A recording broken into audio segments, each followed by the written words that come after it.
Como cada ano por estas datas, todos os chantadinos teñen unha cita obrigada na Feira do Viño e Cereixas de Belesar. Os vindeiros sábado e domingo, días 25 e 26, Viño e Cereixas serán os protagonistas.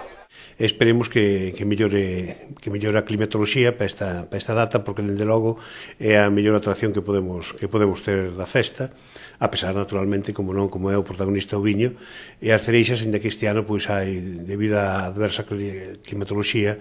pois, realmente non vai haber a mesma cantidad que en edicións precedentes. Pese a que haberá menos cereixas que outros anos, isto non será un impedimento para que a feira se celebre con total normalidade. Naturalmente, habrá uns 10 expositores da zona de Belesar, Líncora, de Santiago da Riba, da Sariña e outras parroquias limítrofes, e naturalmente, que claro que vai haber cereixa, inda que o precio non o vamos estipular hasta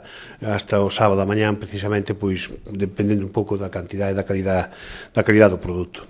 Os stands abrirán o sábado ás 10 da mañá e a feira comezará oficialmente ás 12 coa inauguración. Efectivamente, ás 12 da mañá do sábado faremos na ponte pois a inauguración oficial, logo pregón a cargo de José Luis Dadín Ribadas, e despois pois o xantar popular estará amenizado por o colectivo Estupa Caldeiros de Rábade, no que está precisamente o alcalde daquela localidade e o médico do Club Deportivo Lugo, entre outros persoeiros destacados da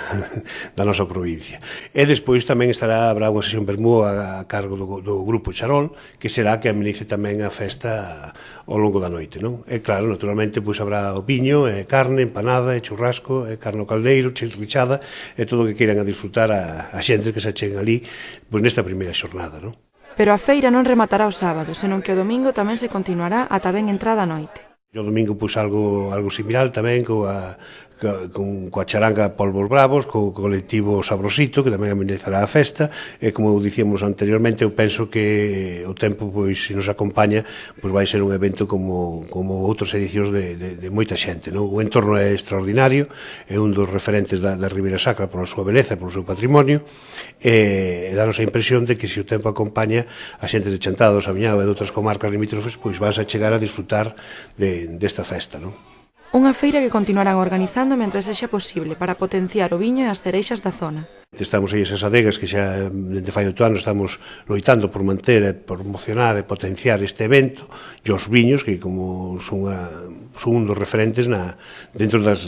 certámenes vitivinícolas que celebran na Ribeira Sacra, pois hai que dicir que, claro, outros pois teñen outras estruturas de poblacións máis importantes, naturalmente Chantada, Quiroga ou Sober, pero esa ten o contraste de ser un entorno rural fermosísimo, que tamén é un argumento para que veña moita xente hasta aí, como temos comprobado noutras edicións. Aínda que hai que dicir que, por outra parte, a cereixa tamén é un argumento tremendo, porque son as primeiras da temporada dunha gran calidade, e temos moita demanda, e esperemos que este ano pois a oferta pois sea, en fin, importante para atender esa demanda que antes señalaba. Agardamos que a feira sexa un éxito e lembren, este sábado e domingo teñen unha cita coa 8ª Feira do Viño e Cereixas de Belesar.